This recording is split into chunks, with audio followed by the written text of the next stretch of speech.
Now, this is the part of the show that you need to sit down, place your focus on the screen, because what we are about to discuss is something that is very key and important to your career. This morning, joining me, I have John Motte. He is a human resource expert, and it is my delight to welcome you this morning. Thank you so much for joining me on the show. Thank you. It's my pleasure. It's the new year. Everyone is concerned about their work, their career, because if you're going to look at it, a lot of times people spend more time at work than even home. Now, how do you then measure your productivity at your workplace? Let's clarify what productivity is. Okay. So what is productivity? All right. As your ability to efficiently and effectively generate the expected results with the resources given to you. For every employee, you have deliverables every day. You have deliverables every month. You have deliverables every year.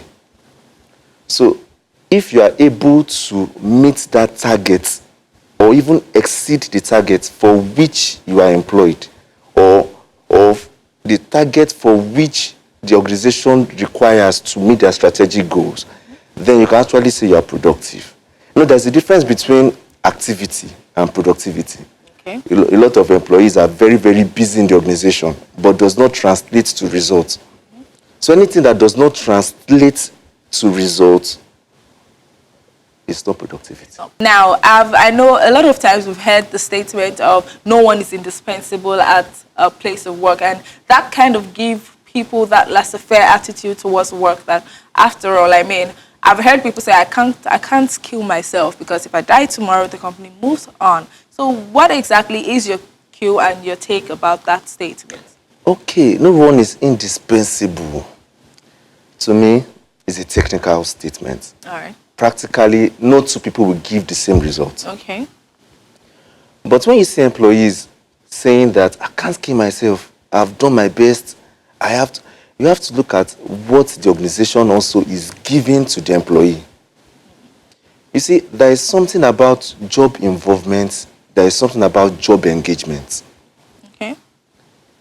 There are times that employees are emotionally and psychologically attached to their job because they love what they do and because the organization compensates them for what they do. But that does not dispute the fact that we still have some people that are mediocres in the organization. The reason why they are coming to work is to earn their salary at the end of the month and move on with life. Yes. Not contributing to the bottom line of the organization. But the word no one is indispensable is a technical word. As an employer, you don't want to lose your best hands. Okay. So that's why I see organizations pay double for anyone that wants to leave. If they realize that another company wants to poach one of their best hands, they will call the person and negotiate with the person. So if no one is indispensable, why didn't they allow the person go and see they will get another person? So it depends on your output. Okay. And it depends on what you are giving to the organization. Then as for employees, if you feel no one is indispensable, therefore you should just treat your work with you should just treat your work anyhow. Well, the fact remains that in that space, as it stands then no one is indispensable. They can as well ask you to go and bring a more serious person. But when you show your worth and your value, then that statement will just be a technical statement. It may not be practically in line with your person as an employee in that organization. Nobody may want to actually let go of you. All right, so this morning I would like us to, use a lot of practical examples, real-life examples, so that, we can have that level of understanding, talking about productivity at your workplace. Now, I've seen people who complain and say, oh, I put in a lot of effort into the progress of my organization, making sure that I'm enhancing my productivity every time, making sure I'm becoming a better version of myself so as to contribute to the positive growth of the organization. But then my boss is not even recognizing what I am doing. And I don't want to be in that front of being called an eye service person. Maybe doing eye service to please or impress my boss. I just want to do my job and make sure the company is good and great and then move on. So in that situation where you're doing all you can and then it seems like your boss is not pleased with you and you're beginning to have that mentality of, oh, maybe he or she doesn't like me and prefers other people. Now, at that point in time, is it your personality that matters or what you have to deliver and give to the company? Okay, so let me come in from this point. All right. I need to. Okay, so let me come in from here. Now, the truth remains that efforts are seen. Okay. But really, no employer actually rewards for efforts. Rewards are given for results. So you have been working all day, you have been toiling all day, you have been trying your best, you have been doing this, doing that. Well, if it does not translate into results, then your employer may not even see the efforts you are making. But if your effort translates to results, even a difficult employer understands, it might prove difficult, but understands that this person puts a whole lot of effort to generate good results. So you will be recognized. The fact is that maybe because of our environment here in Nigeria, we work a lot, and even the employers don't even see a whole lot of things that we do. And the fact is that when you are doing what every other person is doing, it becomes difficult to stand out. Why is that though? Why is it that it's always difficult to stand out when you're doing what every other person is doing? I mean, if you're going to look at our environment, you can't be the first person to start something except you've had to sit down and go through extraordinary thinking and steps into achieving that. I just love what you said now. Okay. Extraordinary thinking. If you choose to be extraordinary in what you do, then your employer will always see your efforts and will always reward you. If you I went for a training one day and the facilitator said 9 to 5 is mediocrity. And we're like, so what are you talking about? What do you mean by that? When you're not preaching work-life balance and this, that in our environment. And she told us, she said, wait, work is not where you go to. Work stays around you, lives with you. So what happens when you get a mail around 10 p.m. At night, for a task that is urgent, and you know that you must deliver for the company to actually move forward, it may not be convenient for you. Trust me. It could be cumbersome. It could be discouraging. But by the time you have it at the back of your mind that you are in this organization to serve, and you choose to serve, then you make that extraordinary effort. Your boss is not going to forget that time that he sent mail to you by 10 o'clock, and you delivered the results in the morning by 8 o'clock. Your boss will never forget. Just wait for the time of recommendation. Do you understand? Even sometimes we have some bosses that will never praise you. But wait, maybe towards the end of the year, when they are giving best staff award, and you see this boss saying a lot of things about you, say, from you, that extraordinary effort. The fact is that we have a lot of graduates in Nigeria. We have a lot of people in the labor market, but actually, how many of them are employable? Employability skill. How many of them have it? So it's not about doing what every other person can do, because the labor market is filled already. So if you are doing what every other person can do, one day they will remove you from there and bring another person to continue doing what you are doing, or even do something better than what you are doing. Okay, we're still going to come back to the employability skills that people should have, but I would like to know this morning. Now it's the beginning of another decade. It's a new year, and it's important for employees to know what should be done in order to enhance productivity at their workplace. What could you be doing wrong? What should you do right in the beginning of this year? Okay, let me start with the employer. All right. Then I'll go to the employee. Okay. Okay, so the employer should look at the past 10 years. What have we done well? Where did it get it right? And where did it get it wrong? Wrong. Start from there. Evaluation. Evaluate the organization. Before even setting any strategic goals for the year, evaluate. After evaluating, the next thing you do is to build a strategy for the next coming decade or for the new decade. And then remove every bottleneck.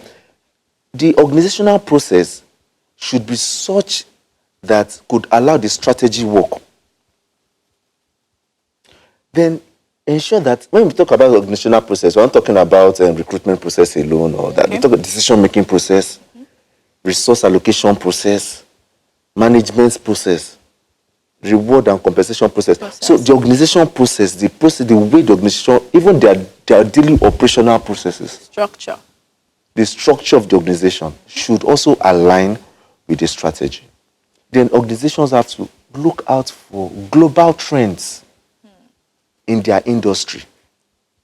Because you realize that, no, let me try to be modest about this. All right. Global trends, but bring it down and localize it here.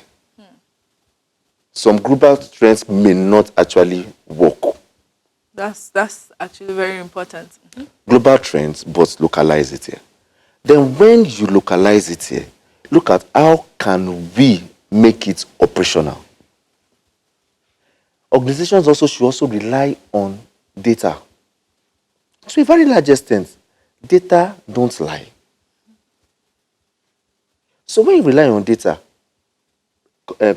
employee perception survey, customer perception survey, market analysis, and everything, use your data to make relevant decisions. The reason why you go into data analytics is to prescribe, to predict, to describe. So by the time you have data, you can be able to describe, okay, what's the problem? Have a record. You can actually prescribe, and you can actually predict the future. So with that, you can actually keep your productivity trend in this next decade. Then for employees, what are you doing with yourself? Development starts with you first. All right. You are the first person to benefit from whatever development. If the organization chooses to send you on training, you are the first person to benefit from that. So why not develop yourself? Every year ask yourself, what am I going to give to the organization? Not only what the organization will give to you. Why am I here? See, the fact is that I have always told myself, I don't want to work in an organization where I will leave and people will be like, one guy just resigned here. And the name should keep ringing long after I've left. Why? Because there must be something extra that I must do. Just give your best. It may not be, the job may not be paying you, really. Your boss may be very difficult. I've worked with a very difficult boss that has deducted my salary before for something that I did that was done innocently, and for something that was not even part of the terms of contract. But that did not stop me from giving my best. I did my best. But I actually learned a lot from there. So personal development, giving your best to the organization also matters. Then one important point also is we keep working as employees and neglecting the fact that you are not just meant to work. You are meant to be strategic about the work you do. Anybody that is not strategic in this decade is very, very likely that productivity for that person will be low. It's very, very likely that we'll keep, my boss does not like me, my boss does not say anything good in me. Yeah. You just have to be strategic, you have to be deliberate. I posted some article, an article. I said, you have to be deliberate, you have to plan. There's nothing like New Year resolution. It does not work. You must be intentional. You must be intentional about it. You must be intentional about what you bring to the desk. You must be intentional about what you bring to your table. Then also learn to prioritize. Employees don't have this mentality of prioritizing their work most times. Look at your productive time. We all have productive moments. So those work that requires diligence, that requires high level of concentration, why not put them during your productive time? And keep those activities that you can just aside. If you have deliverables to give everybody, you can always adjust your mind. You can always adjust your time. Then there's a power of no. Learn to say no. Not learn to say no to task. But there are some tasks that does not align with your work in the organization. For instance, you are the finance team. You are the finance officer. Okay. And someone in the HR, maybe welfare, is calling you to come and share rice when you are supposed to be analyzing and you have a lot of things on your desk. So because that person is your friend, my friend said, man, it's time for Christmas, let's come and share Christmas. You left your duty. So that you can actually come back to work with other people or to do other people's tasks when you are done with yours. But if you really need to be productive, you must make efficient use of your time. Look at your body structure. Look at your physiological makeup. You know your strength. You know that, okay, between this hour to this hour, I'm always productive. That's knowing your limits. Know your limits. Then make sure that you put energy on the things that matter. Hi guys, did you enjoy the video you just watched? You did? Okay, so go straight to like, subscribe, and click on the notification bell to get notified anytime we drop videos for you. Adios. There's a difference between activity and productivity. Okay. A lot of employees are very, very busy in the organization, but does not translate to results. So anything that does not translate to results is not productive.